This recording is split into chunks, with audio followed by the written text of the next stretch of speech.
Ya, assalamualaikum warahmatullahi wabarakatuh.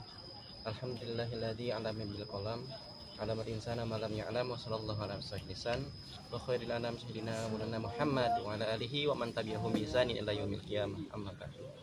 Pada kesempatan kali ini kami di sini eh, dari kelompok 1 beranggotakan 4 orang, Bayu, Dini, Rido, dan Falki. Pada kesempatan kali ini kami akan membahas tentang konsep-konsep ketuhanan pada MK teologi agama, filsafat agama. Oke, di sini ada beberapa pembahasan yang akan dibahas, yaitu mengenai konsep-konsep ketuhanan. Yang pertama itu ada tentang animisme, dinamisme, politisme, henotisme, dan juga monoteisme. Oke, tanpa berlanjut-lanjut aja, sesuai dengan materi tadi.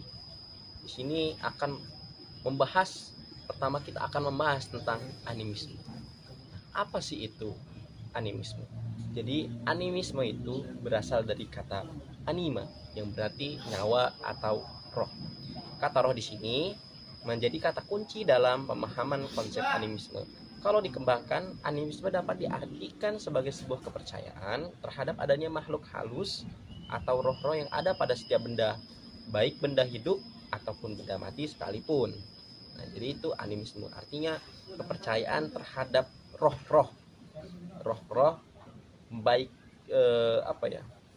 rohnya itu yang menempati sesuatu benda hidup ataupun benda mati. Nah, nanti yang kepercayaan itu nanti akan dimuliakan ataupun diagung-agungkan oleh seseorang. Kemudian materi selanjutnya yaitu dinamisme. Secara etimologis, dinamisme berasal dari kata Yunani dinamis atau dinamos, yang artinya kekuatan atau tenaga.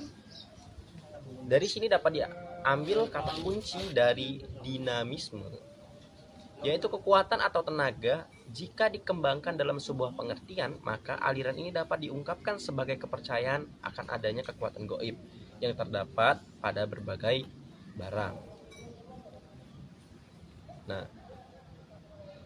baik yang hidup atau mati, dan kekuatan gaibnya dipercaya dapat mempengaruhi apa yang ada di sekitarnya. Contohnya kepercayaan orang-orang zaman dulu yang percaya akan adanya kekuatan gaib pada pohon, pada jimat, ataupun benda-benda yang dianggap keramat. Nah, itu termasuk kepercayaan dinamisme. Nah, dalam dinamisme dilakukan klasifikasi benda-benda yang memancarkan kekuatan gaib. Itu menjadi 3 bagian. Pertama, benda-benda keramat, binatang-binatang keramat, ataupun orang-orang yang dianggap keramat. Benda-benda keramat contohnya jimat-jimat ataupun batu akik yang dianggap memiliki kekuatan mistis dan dapat membantu seseorang ataupun menolong.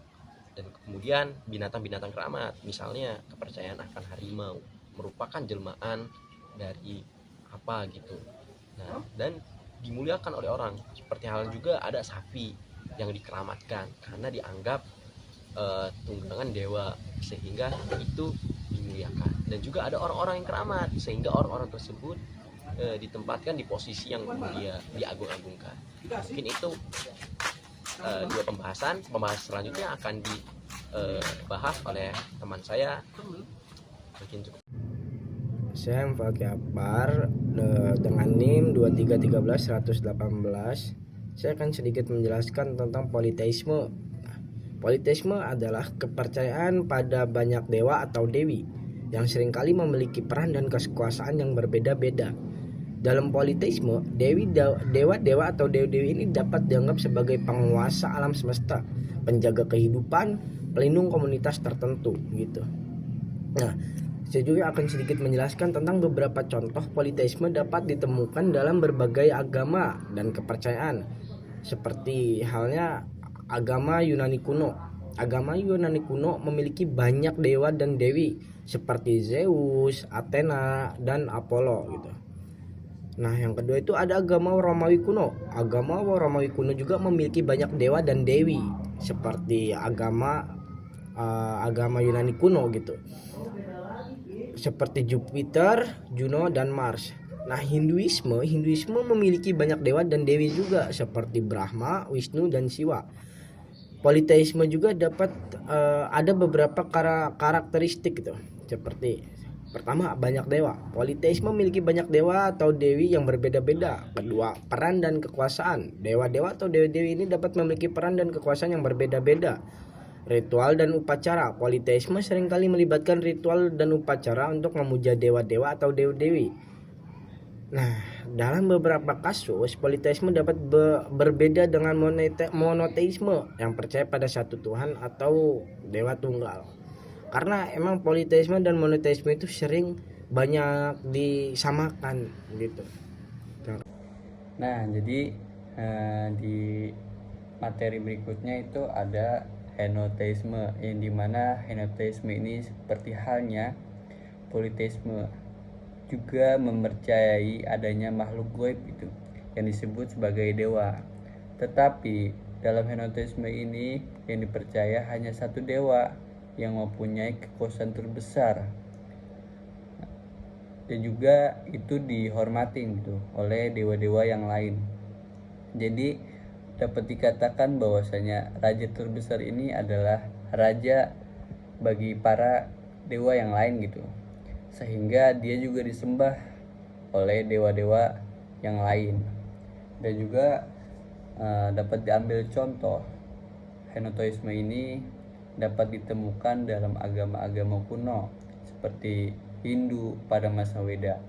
Dalam kitab-kitab Weda ini, orang-orang yang memuja dewa tertentu seperti Indra, Agni, atau Varuna sebagai yang tertinggi saat melakukan ritual. Namun mereka tidak menolak keberadaan dewa-dewa yang lain gitu. Dengan yang dipuja bisa berganti tergantung pada kebutuhan, waktu, atau konteks ritual. Saat dipuja, dewa tersebut dianggap yang paling agung. Mungkin itu salah satu contoh simpelnya ya. Dilanjut materi berikutnya. Materi yang selanjutnya yaitu monoteisme. Monoteisme adalah kepercayaan yang menganggap Tuhan itu hanya satu. Dialah yang mencipta, memelihara, dan kemudian menghancurkan alam semesta ini.